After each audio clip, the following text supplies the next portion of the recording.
What's going on, everyone? Alex here with AGV Auto, back again with another video. Today I'm going to be sitting in my car talking to you guys about the TSP Stage 1 tune and covering some things that I think you should know, especially if you're looking into the tune. If you haven't already checked out my other videos, I will be putting the links down in the description below. Let me know what you guys think and let's get into the video.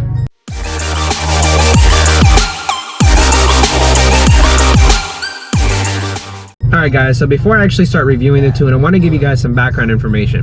So the tune is from TwoStepPerformance out in Clinton, Mississippi. If you haven't already checked them out, I recommend you do so just because they do carry a lot of parts for our cars. Another makes too, just in case you do have some other cars. I know they carry stuff for like Subarus, Toyotas, and a whole bunch more. Now for the tune itself, that was made by a tuner named Derek Robinson, which is a very well-known tuner with years of experience in Hondas. The tune is something that he made in partnership with TwoStepPerformance. I know that he's no longer there and he's at Innovative Motorworks, which is his own company. If you guys are looking for any custom tunes, definitely go check them out. One thing that I did want to mention as well is that when I was first getting into the Honda platform, I had so many questions, and at the time there weren't that many videos and there weren't that many people that were able to help me out.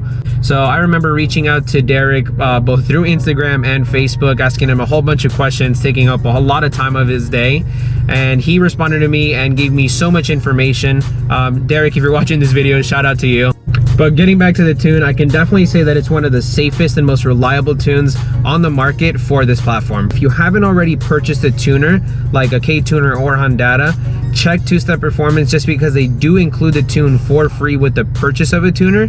If you already have a tuner and you just want to switch to the TSP Stage 1 tune from like a base map or something like that, they usually do have the tune on sale for like around 79 bucks or so.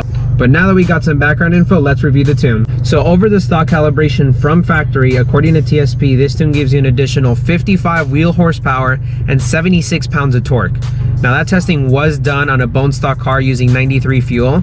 Since we're talking about fuel, premium is required if you're wondering. So either 91 or 93, depending on where you're at and what's offered. I personally fill up with 93 because that's what's available to us here in South Florida. And that car that was used to make the tune finished up on the dyno with 237 wheel horsepower and 281 pounds of torque. With this tune, you are able to get other mods such as like cold air intakes, exhaust, and downpipes.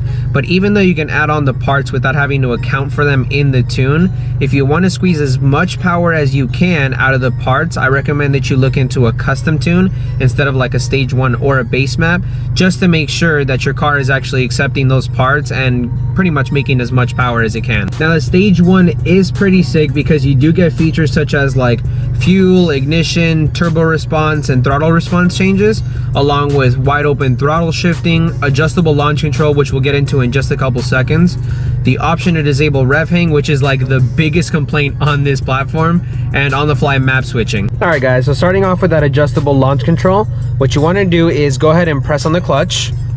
After that, you're just going to go ahead and tap on the cancel button over in your cruise control section. Once you tap cancel, you're going to notice that the tach will jump up to 3,000 RPM. Now what that means is that you are going to launch at 3,000 RPMs. If you want to adjust it, what you do is you hit the arrow up and down on the cruise control side if you ever want to lower it or raise it.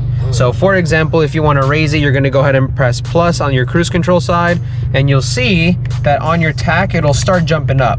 So let's say I want to launch at 4,000 RPMs. I want to go ahead and leave it at 4,000, and once you actually choose and you want to lock into that, you're going to go ahead and let go of the clutch, and you're going to notice when I let go, it drops all the way down, and then you're ready to launch at 4,000 RPMs. So to switch between maps, what you want to do is hold the cancel button for about 3 seconds, and you use the arrow up and down keys as before to switch back and forth.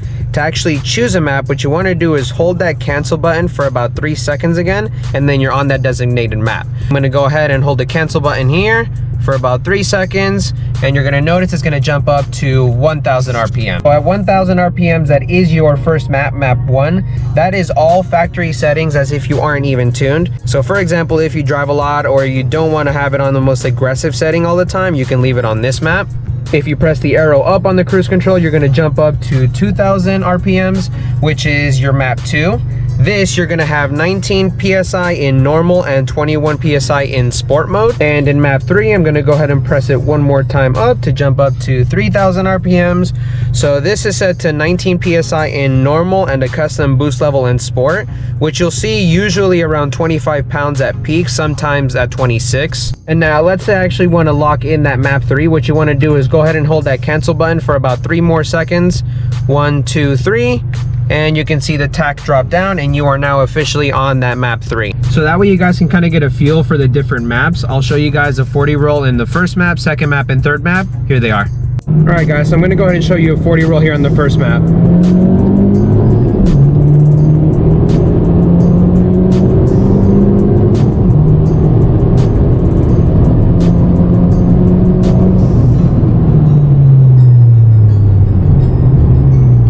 And now here is a 40 roll on the second map.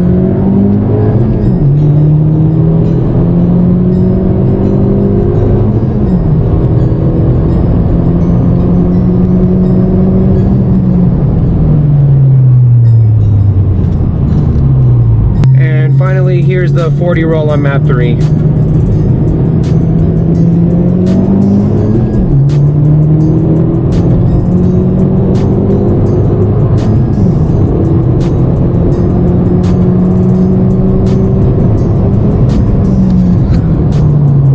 Now, the most commonly asked question when tuning on this platform is, will my clutch slip or will I have to replace it? So, take it from someone, like I mentioned before, who has run this tune on 2 cars. As long as you take care of your car and your clutch, meaning that you don't beat on it 24/7, you will not need to replace your clutch, you'll be fine. For those of you that haven't seen my other videos, I am running this tune along with the PRL cold air intake and an exhaust, and I never had a single issue, and I'm not slipping right now either. So in order to avoid your clutch slipping, I wouldn't recommend you flooring it anything less than 3,500 RPMs. If you stay above that, you'll be completely fine. You won't even worry about a clutch. But all right, guys, that pretty much sums up the TSP Stage 1 tune. Hopefully this video helps those of you looking into getting this tune and addresses your guys' concerns and questions. I know that this tune is probably one of the best things that ever happened to this 10 gens, and I know that a lot of guys in the community can definitely agree with me on that. If you guys still have any questions or concerns, definitely feel free to let me know down in the comments below, or you can just shoot me a DM on Instagram at FC3Alex. And if you haven't already, be sure to subscribe, like, and comment, and I'll catch you guys in the next video. Peace.